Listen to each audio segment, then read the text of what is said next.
الحمد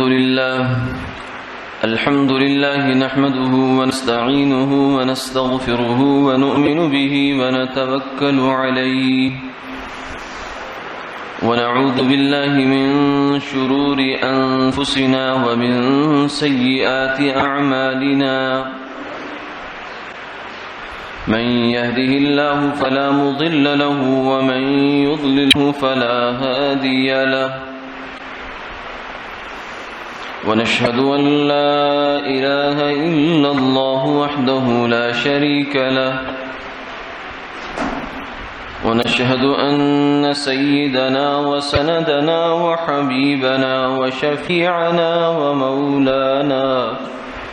ومولانا محمدا عبده ورسوله المبعوث إلى الأسود والأحمر المنعوت بشرح الصدر ورفع الذكر وصلى الله تعالى على خير خلقه محمد وعلى آله وصحبه وسلم أما بعد فقد قال الله تبارك وتعالى وأقيموا الصلاة وآتوا الزكاة وقال النبي صلى الله عليه وسلم بني الإسلام على 5 شهادة أن لا إله إلا الله وإقام الصلاة وإيتاء الزكاة وصوم رمضان وحج بيت الله الحرام وقال النبي صلى الله عليه وسلم حصنوا أموالكم بالزكاة وداووا مرضاكم بالصدقة واستقبلوا أمواج البلاء بالصبر أو كما قال عليه الصلاة والسلام صدق الله العظيم وصدق رسوله النبي الكريم ونحن على ذلك لمن الشاهدين والشاكرين والحمد لله رب العالمين اللهم صل على سيدنا محمد.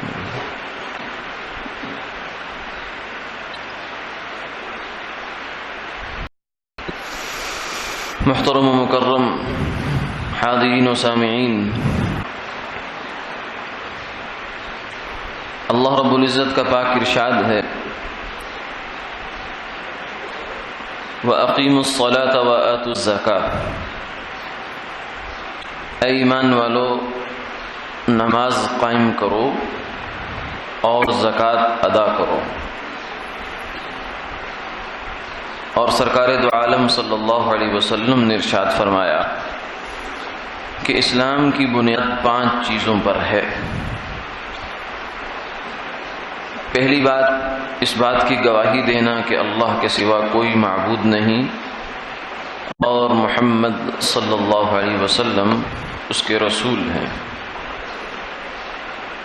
نماز قائم کرنا، زکوٰۃ ادا کرنا، رمضان کے روزے رکھنا، اور استطاعت ہو تو بیت اللہ کا حج کرنا۔ اور سرکار علیہ الصلوۃ والسلام نے بھی فرمایا کہ اپنے مالوں کو زکوٰۃ کے ذریعے محفوظ کرو اور اپنے بیماروں کا صدقہ سے علاج کیا کرو، اور جو تمہارے اوپر آزمائشوں کی موجیں آتی ہیں، پہاڑ ٹوٹتے ہیں، اس کا مقابلہ کیا کرو دعا کے ساتھ اور اللہ کے حضور گڑ گڑا کر۔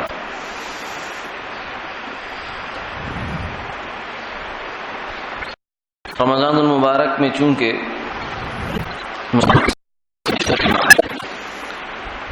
کہ زکوٰۃ کی ادائیگی کا ہوتا ہے، جس میں یہ خیال کہ زکوٰۃ کے متعلق معروضات پیش کر دی جائیں، زکوٰۃ کا رمضان سے کوئی ضرور نہیں ہے، لیکن اس طریقے سے چل رہا ہے تو اس لیے اس کو کچھ گزارشات کرنا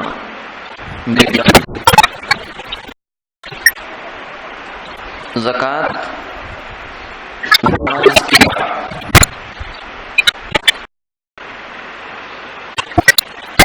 اسلام کا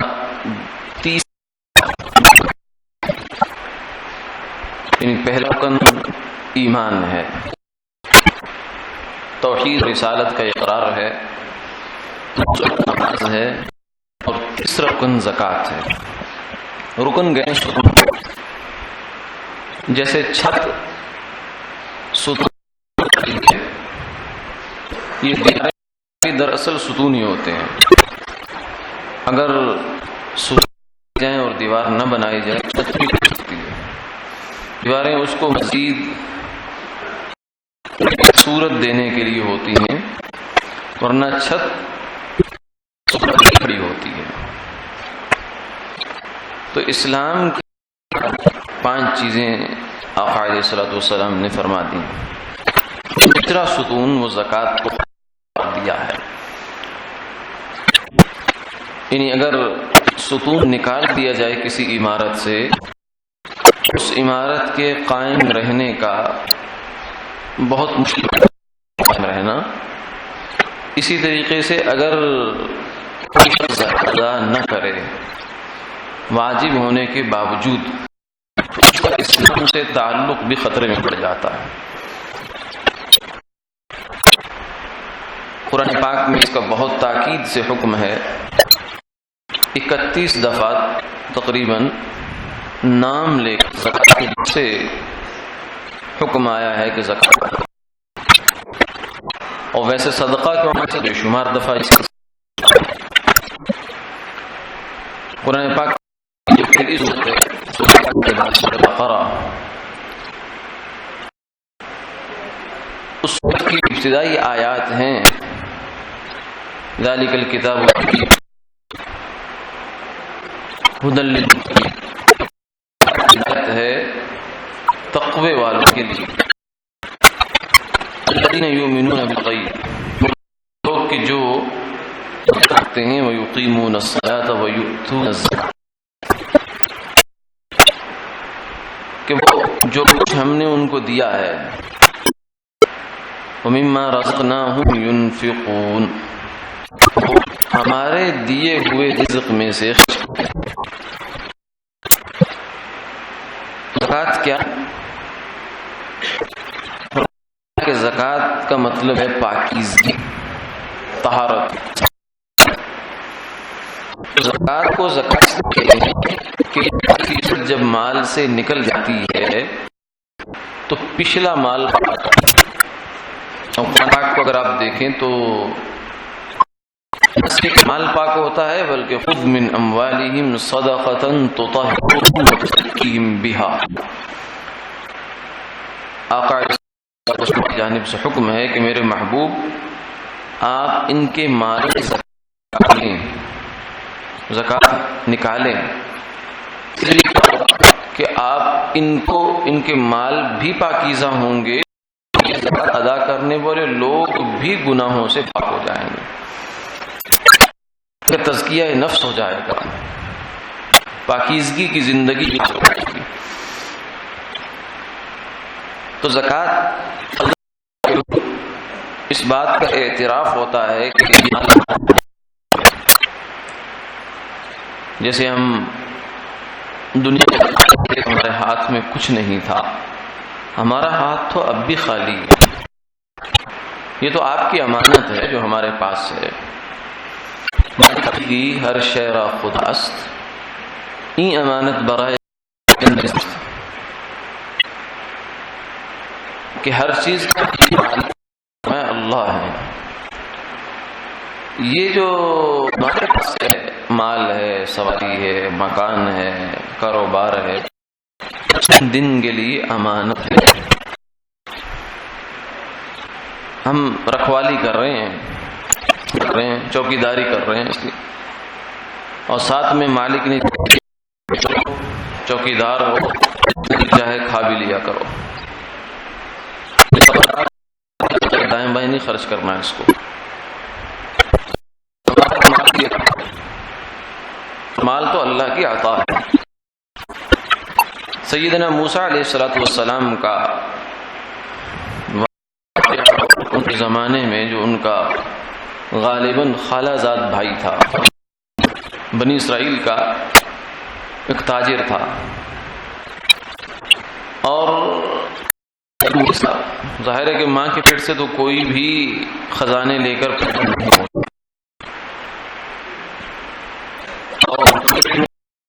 ہوتا، تو یہ بیچ میں کچھ آ جاتا ہے مال. کے زمانے میں یہ آدمی تھا اور اس نے تجارت کی، اتنا مال بڑھ گیا کہ وَإِنَّ مَفَاتِيحَهُ لَتَنُوءُ بِالْعُصْبَةِ أُولِي الْقُوَّةِ کہ جو قارون کے خزانے تھے وہ اتنے تھے، خزانوں کا حساب نہیں ہے، ان خزانوں پر جو لگے تالے تھے ان خزانوں کی چابیاں اتنی وزنی تھی کہ ایک اچھی قوت والی جماعت انسانوں کی اس کو اندازہ لگایا کتنا بڑا ہو، یعنی اس کا مال خزانہ کتنا بڑا. آج ہم اس کا تصور بھی نہیں کر پا رہے.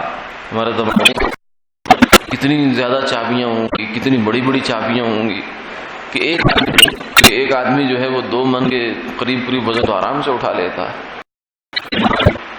اب اگر ایک بات ہے تو 4 5 10 بندے اگر اس سے مشہور، وہ بھی قرآن پاک کہتا ہے اولی القوہ، ان سے بھی وہ بھاری، اتنی چابیاں تھیں. تو کتنی چابیاں ہوں گی؟ چابیاں جن تالوں کو لگتی تھی وہ تالے کتنے ہوں گے، وہ کتنے تھے. ہم نے اسے یہ خزانے دیے تھے. قال له قومه لا تفرح، موسیٰ علیہ السلام نے کہا کہ اس کی زکوٰۃ ادا کر، جس نے تجھے یہ وہی چاہتا ہے اس میں سے کچھ حصہ نکال کر اس کے بندوں پر خرچ کر دو. اللہ کا عجیب کو دنیا کے مال سے کیا، وہ تو خالق ہے.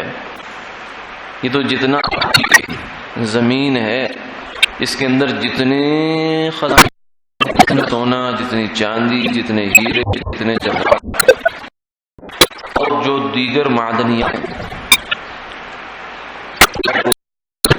پیٹرول ہے اور پتہ نہیں کیا کچھ، وَيَخْلُقُ مَا يَعْلَمُونَ، دریافت نہیں کیا کیا ہے. تو یہ سب کچھ اللہ نے صرف 4 دن فیہا اور فی 4 دن کے اندر یہ سارا شور ہوا ہے. بہترین ہوا ہے.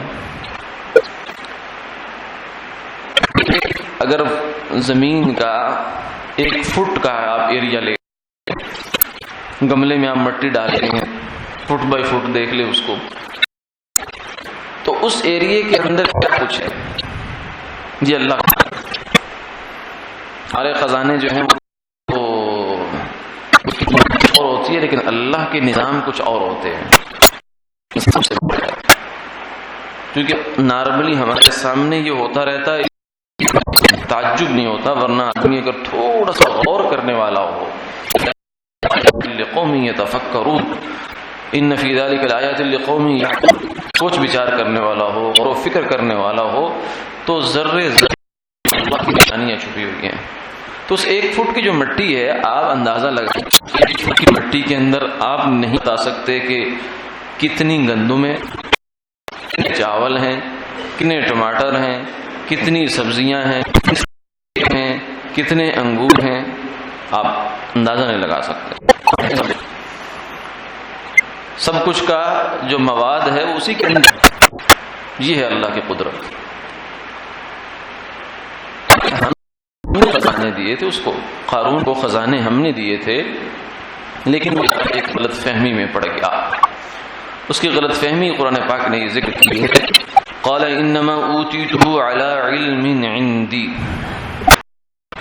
موسیٰ علیہ السلام سے کہنے لگا کہ تمہارا کون سا زور لگا اس پر، یہ تو میری خون پسینے کی کمائی ہے، خون پسینے کی بھی نہیں، علی علم عندی، میرے نالج کی کمائی ہے، میری جو علم تھا یہ اس کی کمائی، اس کی کمائی، تمہیں محنت کا نتیجہ ہے، یہ مال میرا ہے، میں چاہوں تم کہتے ہو زکوٰۃ دو، کیوں دوں زکوٰۃ؟ اور اس نے لمبی کہانی ہے کہ اپنے مال کو بچانے کے لیے موسیٰ علیہ السلام کے کردار پر بھی، کردار کشی کی بھی کوشش کی، اس نے ایک عورت کو، بنی اسرائیل کی عورت کو مال کا لالچ دے کر میں جہاں موسیٰ علیہ السلام واضح کہہ رہے ہوں، خطبہ ارشاد فرما کھڑے ہو کے کہ نعوذ باللہ من ذالک، انہوں نے میرے ساتھ ایسا، یعنی کردار پر سوالیہ نشان کھڑا کر دینا، ان کو اپنے سٹیٹس کی فکر پڑ جائے گی، مال کی محبت کس حد تک انسان کو پہنچا دیتی، مال کی اس حد محبت ہو جائے آدمی کے اندر،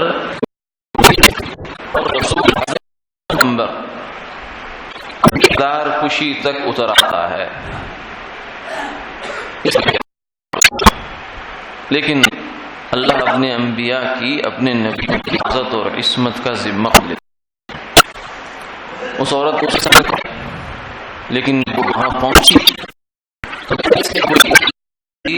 کہ ایسا ایسا جو پٹی پڑھائی تھی قارون نے، وہ حقیقت حال کہہ دی، اس نے کہا کہ قارون نے ایسے، اس نے کہا کہ جا کر یہ الزام لگا، اور ہے نہیں ایسا، یہ اللہ تعالیٰ کی قدرت ہے۔ تو بہرحال نے پھر اس کے خلاف بد دعا، دیکھیں مال کی محبت اس کے اس حد تک تھی، اس کا دماغ خراب ہو گیا تھا، لیکن مال کی محبت یہی کہ وہ نبی کے مقابلے میں آیا، نبی پر الزام لگایا، مال کی محبت کا الزام لگایا، اللہ اس کو زمین میں دھنسا دے۔ جب وہ زمین تو نشہ اس کے دماغ پر سوار ہو گیا، تو کہنے لگا کہ تم مجھے اس لیے مروا میں میرا مال قبضہ کر لو۔ تو موسیٰ علیہ السلام نے فرمایا مال اس کے، یا اللہ اس کے ساتھ ہی غرق ہو جائے، مجھے کیا غرض، نبی کو مال سے کیا غرض؟ موسیٰ علیہ السلام تو وہ ہستی انہوں نے 10 سال تک ایک چوکے میں گزارا کیا، 10 سال ایک چوکے، ایک جوڑے میں 10 سال، تو ان کو مال سے کیا غرض ہے؟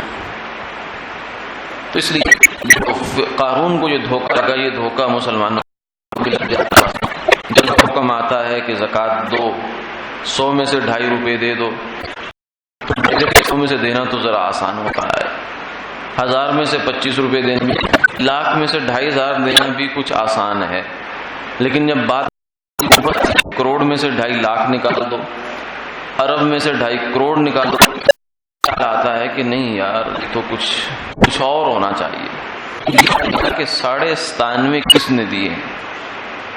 اگر میں نے تو عقل کس نے دی تھی؟ صحت سے کمائے ہیں تو صحت کس نے دی تھی؟ جسم کس نے دیا تھا؟ یہ نعمتیں کس نے دی تھی جس کی بنیاد؟ تو یہ انسان بھول جاتا ہے، یہ غفلت میں چلا جاتا ہے، اسی لیے ينفقون قرآن پاک میں آتا ہے نے ان کو دیا ہے اس میں سے خرچ کرتے ہیں۔ یہ نہیں کہا کہ یہ بھی ہے، لیکن اس کو یوں بیان فرمایا کہ جو ہم نے دیا، یعنی گویا کہ جب انسان راہ خدا میں مال خرچ کرنے لگے، زکوٰۃ کی صورت میں، صدقہ کی صورت میں، عطیے کی صورت میں، خیر میں تعاون کی صورت میں، رشتہ داروں کے ساتھ تعاون کی صورت میں، کاموں میں خرچ کرنے، تو اس میں یہ نہیں میں خرچ کر رہا ہوں، بلکہ یہ دیکھے کہ یہ دیا کس نے ہے، اور جس نے چاہے اسی کے حکم پر خرچ کرو۔ تو یہ تو یہ زکوٰۃ کی نسبت یہ ہے اور یہ تو ایک عطا کرنے کا بہانہ رکھتے ہیں، کیا کرنا ہے مال. فرمایا تؤخذ من اغنیاء کہ غنی لوگوں سے، مالدار لوگوں سے زکوٰۃ لی جائے گی اور انہی کی بستی میں، ان کی معاشرے میں، انہی کی سوسائٹی میں بسنے والے غریب لوگوں پر واپس کر دی جائے گی. اور فرمایا الصدقۃ تقع فی کف الرحمن فتقع فی کف السائل کہ جب آپ زکوٰۃ نکالتے ہیں، صدقہ نکالتے ہیں، تو اصل میں تو اللہ کہتے ہیں مجھے دو، لیکن اللہ کو کیا ضرورت، اللہ نے کیا کرنا ہمارا مال. تو وہ لیکن کہتے ہیں کہ اچھا میرے تک تو تمہارا مال پہنچا نہیں سکتے ہو تم، ہاں یہ کرو کہ فلاں میرا بندہ محتاج ہے، ضرورت مند ہے، قسم پرسی کے عالم میں ہے، فاقے سے ہے، بیمار ہے، محتاج ہے اور لاچاری کی حالت میں ہے، اس کو پہنچا دو. اس کے پاس پہنچ گیا، میرے پاس پہنچ گیا. تو پہلے گویا کہ اللہ کے ہاتھ میں جاتا ہے، پھر فقیر کے ہاتھ میں جاتا. تو اس لیے یہ جو مال کسی کو دیا جائے، صدقہ زکوٰۃ کسی کو دیا جائے، جیسے فرمایا کہ اس میں اس پر احسان نہ جتلاؤ کہ میں نے کچھ دیا ہے تمہیں. پہلی بات تو یہ کہ تم نے کہاں دیا ہے، اللہ کے دیے ہوئے کے آگے پہنچا دیا ہے، وہ تو تم کھا ہی نہیں. جو 2.5% 100 کے اندر ہے، 2.5 روپے ہیں، وہ تمہارے نہیں ہیں. اگر کھاؤ گے تو تمہیں ہضم نہیں ہوں گے، یعنی اگر زکوٰۃ نہیں دو گے. ہاں اگر زکوٰۃ دو گے تو تمہارا مال محفوظ ہو جائے گا. اور میں حسنوا اموالکم بالزکاۃ، زکوٰۃ کے ذریعے سے اپنے مالوں کو محفوظ کیا کرو. تو اس 2.5% تمہارا تھا نہیں، تمہیں کہا کہ جاؤ میرے محتاج بندے کو دے دو، تم نے دے دیا. حالانکہ بس یہ تو برابر سرابر معاملہ ہو گیا. آپ کی چیز کسی کے پاس رکھی ہو اور آپ کہہ دیں یار وہ میری چیز بجائے مجھے دینے کے، میرا وہاں رشتہ دار ہے، تمہارے محلے میں رہتا ہے، بس اس کو پہنچا دو، وہ میرے پاس لے آئے گا. تو اس پر آپ کو کوئی ریوارڈ تو نہیں دیا جاتا، کوئی ایوارڈ نہیں دیا جاتا. کیوں؟ اس لیے کہ آپ کے پاس ایک امانت تھی، امانت کی تم نے ادائیگی کر دی، اس پر کیا چاہیے، لیکن اللہ کی عطا پر قربان جائیے. فرمایا کہ جو بندہ راہ خدا میں زکوٰۃ ہی دیتا ہے، مثل الذین ينفقون اموالهم فی سبیل اللہ کمثل حبۃ انبتت 7 سنابل فی کل سنبلۃ 100 حبہ، کہ جو لوگ راہ خدا میں خرچ کرتے ہیں یہ یوں سمجھو کہ ایک دانہ، 1 روپیہ 1 دانہ، 1 درہم 1 دینار، 1 دانہ گندم کا زمین میں کھود کر تم نے ڈال دیا. اب اس 1 دانے سے 7 بالیاں نکلیں گی اور ہر بالی میں 100 سٹے ہوں گے، تو 1 دانہ 700 پہ چلا گیا. تو جیسے اللہ کا یہ خزانہ ہے زمین، اس میں تمہارا 1 دانہ 700 دانہ بن جاتا ہے. اسی طریقے سے اللہ کا وہ خزانہ جہاں تمہاری زکوٰۃ جمع ہو رہی ہے، وہاں جا کر وہ 1 روپیہ 700 کی شکل لے لیتا ہے. اور فرمایا واللہ یضاعف لمن یشاء، اللہ اس کے علاوہ جس کو چاہیں اور بڑھا چڑھا کے دیتے. جتنا اخلاص ہے، جتنی پردہ داری ہے، ریاکاری نہیں ہے، کسی کو دکھانے کے لیے نہیں ہے، احسان نہیں جتلا رہا، خوبی اس کے اندر اور زیادہ صفات کے ساتھ اس کو خرچ کر رہا ہے، تو اس میں اللہ پھر اور بڑھاتے ہیں. کتنا بڑھاتے ہیں وہ واللہ واسع علیم، اللہ فرمائے وسعت والے ہیں، علم والے ہیں. تمہیں نہیں معلوم، اس سے تمہارے کیلکولیٹر، تمہاری سوچ سمجھ بس اتنی ہی ہے کہ 700 گنا تمہیں مل گیا تو یہ بھی کافی ہے. یعنی امانت کو ادا کرنے پر 700 گنا اجر ادا فرمایا جاتا ہے. تو کیا خیال ہے، زکوٰۃ کوئی ہمارے مال کم کرنے کے لیے نہیں، بلکہ اللہ کے ہاں سے ہمیں نوازنے کے لیے ہے، ہمیں کچھ عطا کرنے کے لیے ہے کہ میرے بندو یہ کام کر لو، یہ بہانہ بنا لو، اللہ تعالیٰ تمہیں نواز دیں گے، تمہارے مال کی حفاظت فرما دیں گے. من ادى زکاۃ مالہ فقد ذهب عنہ شر، آقا علیہ الصلوۃ والسلام نے فرمایا کہ جو بندہ اپنے مال کی زکوٰۃ ادا کر دیتا ہے، فقد ذهب عنہ شرہ، اس کے مال کا شر ہوتا ہے مال کے اندر. ہم سمجھتے ہیں کہ مال خیر ہی خیر ہے، مال سارا خیر نہیں ہوتا، اس کے ساتھ کچھ نہ کچھ شر بھی ہوتا ہے، کچھ مسائل بھی ہوتے ہیں، کچھ پریشانیاں بھی ہوتی ہیں، کچھ الجھنیں بھی ہوتی ہیں، کچھ مصیبتیں بھی ہوتی ہیں. تو سارے مسئلے مال سے حل نہیں ہوتے. ہم بس اللہ سے جب بھی دو جھولی اٹھاتے ہیں کہتے ہیں اللہ اتنے پیسے دے دے، اللہ پیسے دے کے کہتے ہیں جا اب کام کر لے جا کر. تو اللہ سے کام کروانے چاہیے، پیسے نہیں صرف مانگنے چاہیے اللہ سے. ہم کہتے ہیں باقی کام ہم خود کریں گے، اللہ تو بس پیسے دے دے ہمیں. نہیں، اللہ سے اپنی ضرورتیں مانگو، یا اللہ یہ چیز چاہیے دے دے. وہ جہاں سے دے، جیسے دے، جتنی دے، یہ وہ جانتا ہے. اللہ جی عافیت کے ساتھ، سہولت کے ساتھ. تو مال میں شر بھی ہوتا ہے. فرمایا زکوٰۃ ادا کرو گے تو اللہ تمہارے مال کا شر ختم فرما دیں گے زکوٰۃ سے. اس لیے اس کو کہا انھا من اوساخ اموال الناس، کہ زکوٰۃ جو ہے یہ مال کا میل ہوتی ہے. اسی لیے سید بنو ہاشم، ہاشمی جو لوگ ہیں، آل جعفر ہے، آل عقیل ہیں اور سادات ہیں، ان کو زکوٰۃ کا مال نہیں لگتا، کیونکہ یہ ہمارے سروں کے تاج ہیں. ہم ان کو زکوٰۃ سے تعاون نہیں کریں گے. ہاں، ہماری ان کے لیے جان حاضر ہونی چاہیے، یعنی اور مدوں سے ان کا تعاون ہونا چاہیے. اور یہ بھی ایک ذہن بن گیا ہے کہ زکوٰۃ کے بارے میں جب بتایا جاتا ہے کہ زکوٰۃ اس جگہ نہیں لگتی، اس جگہ نہیں لگتی، اس جگہ نہیں لگتی، تو فوراً خیال ہوتا ہے جی پھر یہ تو اس کا مطلب ہے کہ پھر ان سے کوئی تعاون نہ کرے. تو مسلمان نے یہ ذہن بنا لیا ہے کہ تعاون کی چیز صرف زکوٰۃ ہی ہے، یعنی ہمارے مال میں سے صرف زکوٰۃ ہی نکلے گی اور کچھ نہیں نکلے گا. نہ، ایسا نہیں ہے. زکوٰۃ تعاون کی اور کار خیر کی مدیں بے شمار ہیں، صدقے ہیں، عطیہ ہے. جیسے مسجد ہے، مسجد میں ہم زکوٰۃ نہیں لگا سکتے، کیونکہ زکوٰۃ حق ہے کسی شخص کا، کسی انسان کا، کسی مسلمان کا جو محتاج ہے، فقیر ہے، جس کے پاس نصاب نہیں ہے، یعنی 52.5 تولہ چاندی کی مالیت کے برابر کسی شخص کی ملکیت میں اگر کچھ نہیں ہے، کیش کی صورت میں، سونے کی صورت میں، چاندی کی صورت میں، یا ضروریات زندگی سے زائد سامان کی صورت میں، وہ مسلمان ہے اور وہ آپ کا ماں باپ میں سے نہیں ہے، اولاد میں سے نہیں ہے اور سادات میں سے نہیں ہے، تو یہ شخص زکوٰۃ کا مستحق ہے. انسان. دیوار زکوٰۃ کی مستحق نہیں ہے، زمین زکوٰۃ کی مستحق نہیں ہے، دیواریں، ادارے کے خرچے یہ زکوٰۃ کے مستحق نہیں ہوتے. زکوٰۃ کسی انسان کو لگتی ہے. تو اس لیے مسجد میں زکوٰۃ نہیں لگا سکتے آپ، تو آپ اور مدوں سے تعاون کریں گے. من بنا مسجدا للہ بنى اللہ لہ بیتا فی الجنہ، جو بندہ مسجد بناتا ہے اللہ اس کے لیے جنت میں گھر بناتے ہیں. تو یہ زکوٰۃ سے تو نہیں بنے گا، اور مال نکالنا پڑے گا. تو اس لیے مسلمان کا مال جو ہے وہ تو کار خیر کے لیے کھلا رہتا ہے ہر وقت. تو سادات کو زکوٰۃ نہیں دے سکتے، غیر مسلم کو نہیں دے سکتے.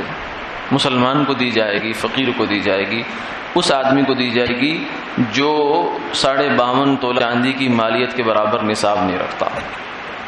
اور یہ دیکھنا پڑے گا. ہماری ایک عام خیال یہ ہوتا ہے کہ بس جو بندہ جاب لیس ہے، اس کا کوئی کاروبار نہیں ہے، اس کی ٹانگ نہیں ہے، اس کی آنکھ نہیں ہے، اس کا عورت ہے تو میاں نہیں ہے، تو ہم کہتے ہیں یہ زکوٰۃ کا مستحق ہو گیا. یہ زکوٰۃ کے مستحق ہونے کا اصول نہیں ہے. زکوٰۃ کے مستحق ہونے کا مطلب یہ ہے کہ وہ بندہ چاہے بالکل صحیح سالم ہے اور چاہے وہ ملازمت بھی کر رہا ہے، لیکن اس کی ملکیت میں 52.5 تولہ چاندی کے برابر مالیت نہیں ہے، وہ زکوٰۃ کا مستحق ہے. اور اگر معذور ہے، بیوہ ہے، مگر اس کے پاس اتنا کچھ ہے تو وہ زکوٰۃ کی مستحق نہیں ہے. تو زکوٰۃ کے بارے میں دو عام طور سے غلط فہمیاں ہمارے معاشرے میں پائی جا رہی ہیں جو عملی لحاظ سے. ایک تو بہت سے لوگوں پر زکوٰۃ واجب ہے مگر وہ زکوٰۃ واجب سمجھتے نہیں ہیں. سمجھتے اس لیے نہیں ہے کہ مسئلے نہیں سمجھے، مسئلے ادھورے سے ادھورے سمجھ کر بس اس پر عمل کر رہے ہیں. جہاں سے ہمیں بچنے کا راستہ نکل رہا ہو نا، ہم وہاں پھر زیادہ تحقیق میں نہیں پڑتے کہ پھنس نہ جائیں. تو یہ سن رکھا ہے مستورات نے، مردوں نے، کہ 7.5 تولہ سونا جب تک نہ ہو زکوٰۃ نہیں آتی. تو اب کچھ مستورات جو ہیں وہ 7 تولہ سونا رکھ لیتی ہیں قصدن، آدھا تولہ کر لیتی ہیں، اور وہ رکھے سال گزر گئے، زکوٰۃ نہیں دے رہی اس کی. حالانکہ اگر سونا 7.5 تولے سے کم بھی ہو مگر اس کے ساتھ روپیہ پیسہ کچھ نہ کچھ ہو، 1 روپیہ بھی ہو، تو اب یہ 52.5 تولہ چاندی کے حساب سے شمار کیا جائے گا، اور 52.5 تولہ چاندی کی مالیت آج کل کو 40,000 کے آس پاس ہے، 40-42,000 ہے، تو وہ تو 1 تولے میں پوری جاتی ہے۔ یعنی اس زمانے میں آپ یوں سمجھیں، خلاصہ بات کا یہ ہے، آج کل کے زمانے میں اگر کسی کے پاس 1 تولہ سونا بھی ہے اور ساتھ میں 1 روپیہ بھی ہے، اور جو ہوتا ہی ہے عام طور سے، تو اس شخص پر زکوٰۃ واجب ہے، چاہے وہ بیوی ہے، چاہے میاں ہے، چاہے برسر روزگار ہے یا بے روزگار ہے، چاہے کنواری لڑکی ہے، چاہے شادی شدہ ہے، چاہے کنوارا بچہ ہے، چاہے اسٹوڈنٹ ہے، چاہے جو ہے ابھی وہ آگے پریکٹیکل لائف میں چلا گیا، کچھ بھی ہے، اس پر زکوٰۃ واجب ہے۔ تو یہ ایک کوتاہی ہو رہی ہے۔ ہم عام طور سے سمجھتے ہیں کہ زکوٰۃ دینا کام ہے لینڈ لارڈ کا، سیٹھ کا، جو بڑا تاجر ہے وہ زکوٰۃ دے، ہم تو غریب لوگ ہیں، ہم تو محتاج ہیں، کیونکہ ہر بندہ جو ہے اپنے آپ کو غریب تو سمجھتا ہی ہے دنیا کے معاملے میں۔ ہاں، دینی معاملے میں ہم سمجھتے ہیں کہ ہم بہت فل ہیں، ہم بڑے اچھے ہیں، 5 نمازیں پڑھ لیتے ہیں، بڑی اچھی بات ہے، اور کیا چاہیے آپ کو ہم سے۔ ہاں، دنیا میں ہم کہتے نہیں ہمارے پاس کچھ نہیں ہے، کچھ نہیں ہے، کچھ نہیں ہے، کچھ نہیں ہے، اور ناشکری کرتے رہتے ہیں، تو آدمی اپنے آپ کو تو غریب ہی سمجھتا ہے۔ لیکن شریعت کا معیار یہ ہے، جو آدمی اس معیار پہ پورا اترتا ہے اس کو زکوٰۃ دے گا وہ۔ اور دوسری غلطی جو ہو رہی ہے وہ یہ ہے کہ زکوٰۃ ادا کرنے میں ہم لوگ کچھ غلط پریکٹس رکھتے ہیں۔ یعنی جب زکوٰۃ دینے کے لیے گئے تو اس وقت ہم نے ذہن یہ بنایا ہوا ہوتا ہے کہ جس کی ٹانگیں نہیں ہیں اس کو زکوٰۃ لگ جائے گی، جس کی آنکھیں نہیں ہیں اس کو لگ جائے گی، جس کا خامد نہیں ہے اس کو لگ جائے گی، اور جس کو آج کل کوئی بیچارے کو روزگار نہیں، کبھی دیہڑی لگ رہی ہے کبھی نہیں لگ رہی، اس کو لگ جائے گی۔ یہ ایک ہمارا خیال ہے، ہو سکتا ہے ان سب کو لگ جائے، لیکن ہو سکتا ہے نہ لگے۔ کیوں؟ اس لیے کہ زکوٰۃ کا تعلق آدمی کی ظاہری حالت سے نہیں ہے، اس کی فزیکل پوزیشن سے نہیں ہے، اس کی معاشی حالت سے ہے، کہ اس کے پاس ملکیت میں کیا کچھ ہے۔ اور اس میں ایک آسان بات یہ ذہن میں رکھ لیں کہ آج کل کے زمانے میں کسی شخص کے پاس اگر 52.5 تولہ چاندی تقریباً 40-42,000 کی صورت میں نقد ہو، کیش ہو، یا اتنا سونا ہو، یعنی 1 تولہ سونا کسی کے پاس ہے، تو وہ بھی زکوٰۃ کا مستحق نہیں ہے۔ اور بہت سی ایک لمبی تفصیلات ہوتی ہے، تو مقصد یہ ہے کہ زکوٰۃ اول تو ادا کرنے کا اہتمام ہونا چاہیے، پھر جب ادا کر رہے ہوں تو ہمیں ذرا خیال رکھنا چاہیے کہ ہم زکوٰۃ کس کو دے رہے ہیں۔ ایسا نہ ہو کہ زکوٰۃ مال کی نکالی بھی اور آگے وہ زکوٰۃ نہیں بنے، کیونکہ اگر کسی امیر آدمی کو آپ نے دے دی جو زکوٰۃ کا مستحق نہیں ہے تو وہ زکوٰۃ ادا نہیں ہوئی، وہ آپ کا ویسے عطیہ سمجھا جائے گا، ہدیہ سمجھا جائے گا، زکوٰۃ ذمے میں رہے گی۔ تو بہت سارے لوگ اس حوالے سے کوتاہی کرتے ہیں۔ اسی طریقے سے زکوٰۃ جو ہے وہ اداروں کو دینا، تنظیموں کو دینا، فلاحی ٹرسٹوں کو دینا، اس میں گنجائش ہے، دے سکتے ہیں، مگر 2 چیزوں کا خیال رہے۔ ایک تو زکوٰۃ اس ادارے کا جو آڈٹ ہے وہ اچھا طرح ہوتا ہو، لوگ امانت دار ہوں، زکوٰۃ کے پیسوں کو خرد برد نہ ہو جاتی ہو۔ اور دوسری چیز یہ ہے کہ وہ لوگ زکوٰۃ کے شرعی مسائل سے واقف بھی ہوں، ایسا نہیں ہو، کیونکہ زکوٰۃ کا شرعی مسئلہ بنیادی یہ ہے کہ زکوٰۃ مریض کا حق ہے یا شخص کا حق ہے جو اس ادارے سے وابستہ ہے، کوئی فقیر آدمی مستحق کے زکوٰۃ۔ ایسا نہ ہو کہ آپ نے زکوٰۃ پکڑائی، انہوں نے پورے اخلاص کے ساتھ ڈاکٹر کے کمرے میں اے سی کی ضرورت سی وہ خرید کر لگا دیا، تو یہ زکوٰۃ خطرے میں پڑ گئی، یہ ادا نہیں ہوگی۔ تو اس لیے اس چیز کا بھی ذرا خیال ہو جائے کہ زکوٰۃ جو ہے وہ نکالی بھی جائے اور دی بھی اچھی جگہوں پہ جائے، قریبی رشتہ داروں کو ترجیح دی جائے اور نیک آدمی کو، دیندار کو ترجیح دی جائے، اور زکوٰۃ ادا کرنے کے بعد احسان نہ جتلایا جائے بلکہ فقیر کا احسان سمجھا جائے کہ اس نے مجھ سے زکوٰۃ لے لی۔ کیونکہ اگر پوری دنیا کے فقیر ایکا کر لیں، پوری دنیا میں جتنے مسلمان ہیں مستحق زکوٰۃ وہ اکٹھ کر لیں کہ ہم نے اس بندے کی زکوٰۃ نہیں لینی، تو آپ کی زکوٰۃ ادا ہو ہی نہیں سکتی، کیونکہ نہ آپ جانور کو کھلا سکتے ہیں، نہ اس کو دریا میں ڈال سکتے ہیں، دریا میں ڈالنے سے زکوٰۃ ادا نہیں ہوتی، نہ آپ جنگل میں جا کے چھوڑ کے آ سکتے ہیں، نہیں، وہ جب تک کوئی مستحق شخص اس کو لے گا نہیں، ایکسیپٹ نہیں کرے گا، آپ کی زکوٰۃ آپ کے ذمے میں رہے۔ اس لیے فقیر کا احسان ہے کہ وہ لے رہا ہے، ہمارا احسان نہیں ہے، یہ تو اللہ کا مال تھا، اللہ کی امانت ہمارے پاس تھی، وہ لے کر چلا گیا، ہماری گردن کو کا بوجھ ہلکا کر کے چلا گیا، اس کا احسان ہے، اس کا شکریہ ہے۔ تو یہ زکوٰۃ کے کچھ مسائل ہیں، اللہ تعالیٰ سمجھ عطا فرما دے۔ وآخر دعوانا الحمدللہ۔